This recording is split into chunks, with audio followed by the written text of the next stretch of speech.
Bismillahirrahmanirrahim. Assalamualaikum warahmatullahi wabarakatuh.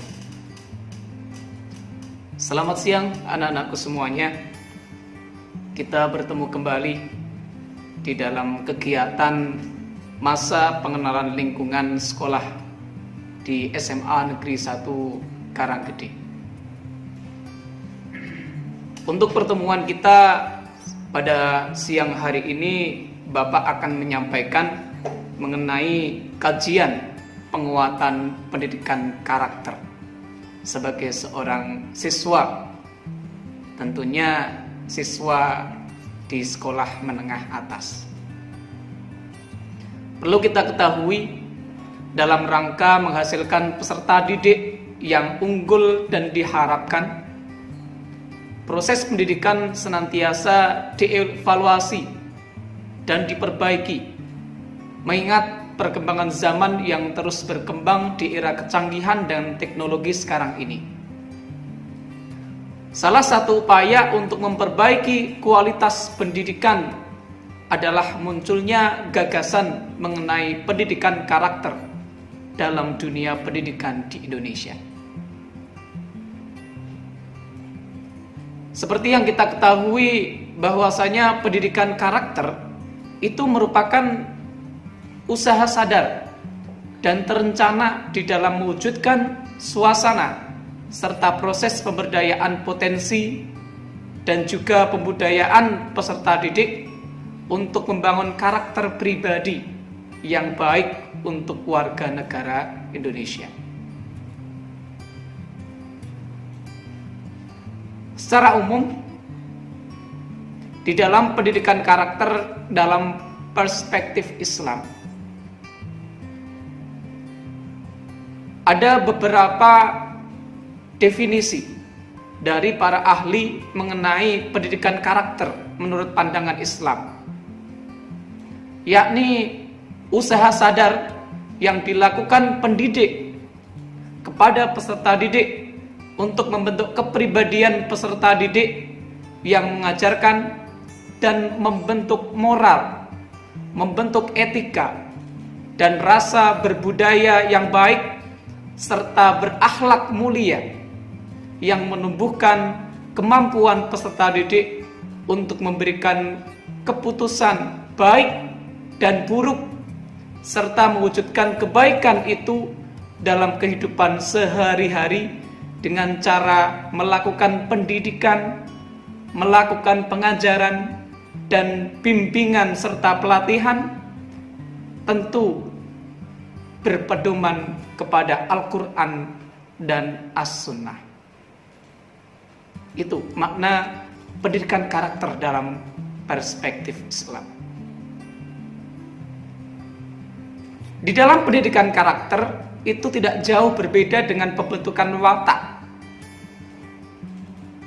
yang tentunya harus dimulai dari pribadi, dimulai dari diri sendiri. Di dalam ruang lingkup keluarga, terutama orang tua sebagai pendidiknya.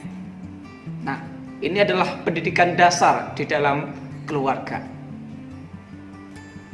Di dalam Islam, terdapat 3 unsur utama untuk menumbuhkan karakter manusia, yaitu yang pertama akhlak, yang kedua dengan adab, yang ketiga melalui keteladanan. Kalau kita bahas satu persatu mengenai akhlak, adab, dan keteladanan, bahwasanya akhlak merujuk kepada tugas dan tanggung jawab selain syariah dan ajaran Islam secara umum. Sedangkan adab merujuk pada sikap yang dihubungkan dengan tingkah laku yang baik. Dan keteladanan merujuk pada kualitas karakter yang ditampilkan oleh seorang muslim yang baik, yaitu mengikuti keteladanan Nabi Muhammad SAW sebagai uswatun hasanah kita. Nah, ketiga poin inilah yang menjadi pilar pendidikan karakter di dalam Islam. Selanjutnya, sebagaimana dalam kitab Dairatul Ma'arif dia katakan bahwa al-akhlaqu hiya sifatul insanil adabiyah, bahwasanya akhlak ialah segala sifat manusia yang terdidik. Nah, setelah mengetahui tentang konsep pendidikan karakter yang telah dijelaskan sebelumnya, maka pandangan Islam terhadap pendidikan karakter menganggap bahwa pendidikan karakter itu sama dengan pendidikan akhlak. Akhlak atau karakter itu sangat penting, karena akhlak adalah kepribadian yang mempunyai 3 komponen, yaitu pengetahuan, sikap, dan perilaku. Hal tersebut menjadi penanda bahwa seseorang itu layak atau tidak layak disebut sebagai insanul kamil atau manusia yang baik. Karakter adalah watak, sifat, atau hal-hal yang memang sangat mendasar yang ada pada diri seseorang. Maka dari itu, di dalam proses pendidikan karakter di jenjang SMA bisa dilaksanakan di dalam maupun di luar proses pembelajaran. Sebagai contoh, di dalam proses pembelajaran untuk menunjukkan peserta didik yang berkarakter adalah dengan membiasakan perilaku jujur. Jujur dalam ucapan, jujur dalam perbuatan, jujur dalam niat. Kemudian membiasakan perilaku sopan. Ya, sopan pada saat berbicara, pada saat bertemu. Kemudian menghargai guru pada saat menyampaikan pelajaran. Nah, ini yang terkadang sangat sulit untuk dilakukan oleh seorang siswa. Dan yang terakhir dengan menghargai teman. Selain itu, peserta didik tidak hanya dituntut untuk pandai dalam materi pelajaran saja, akan tapi yang paling penting di dalam materi pembelajaran tersebut kita bisa menyerap apakah ada keteladanan, apakah ada akhlak yang patut untuk kita contoh, yang patut kita amalkan dengan akhlak mulia. Nah, sebagai contoh di dalam materi pelajaran pendidikan agama Islam di kelas 10, di situ diajarkan mengenai mujahadah an-nafs atau sering kita sebut dengan kontrol diri. Nah, itu adalah salah satu upaya untuk pembentukan karakter siswa. Bagaimana siswa itu bisa menahan diri dari hal-hal yang buruk? Bagaimana siswa itu bisa menghindarkan diri dari hal-hal yang dilarang oleh Allah Subhanahu wa taala? Kemudian ada prasangka baik. Nah, kemudian menanamkan ukhuwah Islamiyah.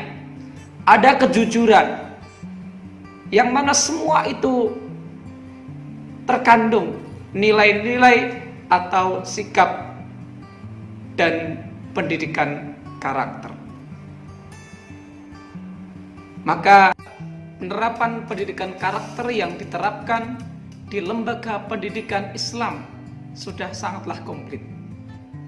Tidak hanya pada kejujuran saja, akan tetapi juga terkait dengan bagaimana mereka menjadi anak, menjadi peserta didik yang selalu terbiasa dengan hidup disiplin, terbiasa hidup hemat, bisa berpikir kritis, bisa berperilaku qanaah, toleransi, peduli terhadap lingkungan, tidak sombong, selalu optimis, dan terbiasa berperilaku ridho, berperilaku ikhlas, produktif, dan juga objektif. Nah, itu saja anak-anakku semuanya yang bisa Bapak sampaikan. Mudah-mudahan apa yang sudah Bapak sampaikan ini membuka relung hati anak-anakku semuanya untuk senantiasa bisa menerapkan perilaku-perilaku yang baik ya, untuk menjadi insan kamil, untuk menjadi insan yang baik, yang berguna bagi masa depan anak-anakku semuanya. Terima kasih atas perhatiannya. Bapak akhiri, wallahul muwaffiq ila aqwamit thoriq. Assalamualaikum warahmatullahi wabarakatuh.